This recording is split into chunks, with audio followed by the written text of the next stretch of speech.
Сәлеметсіздер ме, құрметті киносүйер қауым. Бүгін айтатын киномыз менің сүйікті жазушым, тек ужас жанрларда ғана кітап жазатын Стивен Кингтің роман желісімен түсірілген фильм жайлы. Бұл фильм 1989 жылы да түсірілген. Фильмнің бастапқы әрекеті ашық тұрған көлік, қан боялған жер, бос тұрған үйдің кадрынан басталады. Бұл біз айтқалы отырған оқиғаның соңы. Кейінгі кадрда бостандық дәрігер Луи Крид отбасымен Людлоу қалашығына көшіп келеді. Оның әйелі Рейчел, кішкентай балалары Элли мен Гейдж және Черч атты мысығы бар. Ата-анасы үйге жайғасып жатқанда Луидің қызы Элли жаңа үйдің айналасындағы орманды аралап жүріп, үй жануарларының зираты деп белгіленген мазаратқа өлі итті алып бара жатқан бейтаныс балалардың шеруін кездестіреді.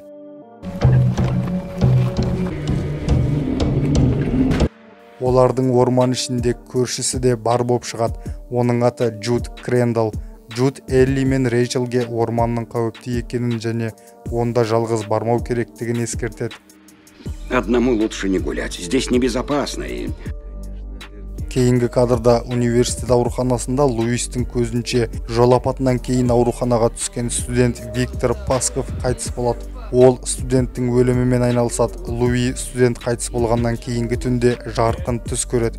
Онда Паско оны жануарлар зиратының артына апарады және Луиге мұнда келмеуді ескертеді. Не вздумай никогда пересекать границу. Эта земля прокисла! Луис оянып аяғының лай басып қалғанын көреді. Кейінгі кадрда отбасы Хэллоуин мерекесін тойлап жатады. Бірақ мерекенің шырқы бұзылады. Себебі олардың мысығын жүк көлігі қағып кетеді.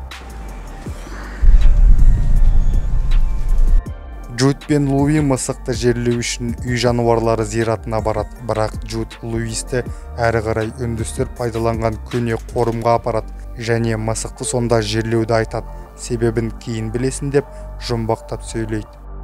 Только это? Да, только это. Келесі күні Луис қатты таңғалады. Өйткені мысығы Черч үйге тірі оралады, бірақ айтарлықтай агрессивті мінез құлықпен. Өйткені мысық Эллиді тырнап, қолына түскен құсты аяусыз өлтіріп тастайды. Луис Джудиден бұл жайлы түсініктеме талап етеді. Ол оған үй жануарлары зиратының артындағы жерленген жердің өлелерді қайтару күші бар екенін және онда Вендиго деп аталатын рух мекендейді деп айтады. Ну что-то там точно есть. То, что возвращает мертвецов. Мысық Гейджге шабуыл жасағаннан кейін Луи оны мәңгіге ұйықтатпақ болады, бірақ ол мысықты өлтірмеуді шешіп, оның орнына алыс жаққа апарып, тас жолдың бойында қалдырып кетеді. Сосын ол Эллиді жұбату үшін мысықты қашып кетті деп айтады. Содан кейін отбасы Эллидің туған күнін тойлайды. Алайда Элли жолда мысығын байқап қалып, оған қарай жүгіреді. Үлкен жүк көлігі оны да қағып өлтіреді.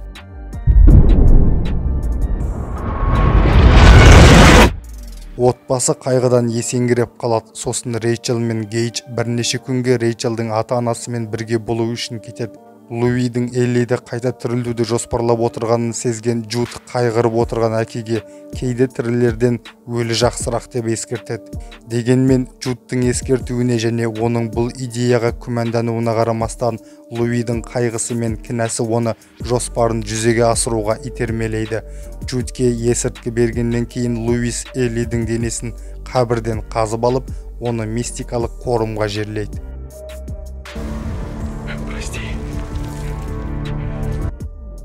Түн жарымда Элли тіріліп келеді, бірақ ол бірден әдеттен тыс және қатыгез әрекеттер жасай бастайды.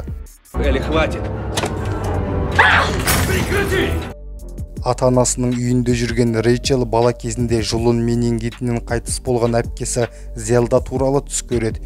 Гейдж де Виктордың елесін көреді, ал Джуд оянып Луимен сөз таластырады. Слушай, мне пора. Надо уже идти, я... Бәрі жақсы деп Луи Джудиді итеріп жібереді, бірақ Джуд Эллиді жатын бөлмесінің терезесінен бақылап тұрғанын байқайды. Қорыққан Джуд үйіне жүгіріп барып Эллиді өлтіру үшін мылтығын алып шығады. Ол оны іздеп жүргенде оның назарын мысық аударып алады. Осыны пайдаланған Элли Джудты пышақтап, Луидің скальпелімен оны өлтіреді.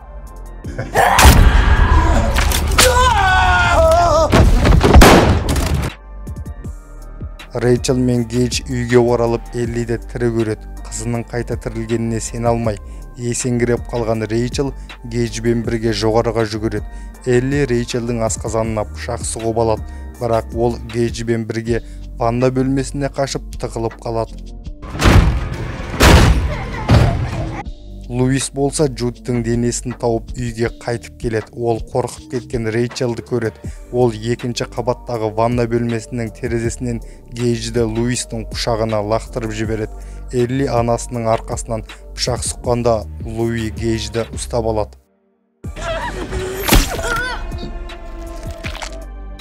Луи Гейджді көлікке жасырды. Рейчелді табу үшін жоғарыға көтеріледі. Өлейін деп жатқан Рейчел оның үй жануарлары зиратына жерленбеуді өтінеді. Храни меня в том месте. Что?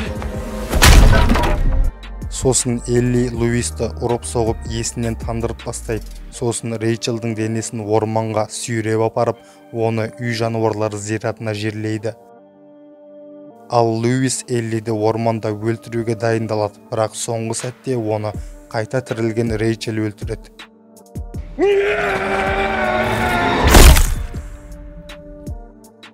Сосын Луис та сонда жерленеді. Қайта тірілген 3 отбасы мүшесі Яхуданың үйін өртеп жіберіп, Гейдж әлі отырған көлікке барады. Қайта тірілген Луи көліктің есігін ашады. Сосын фильм бітеді.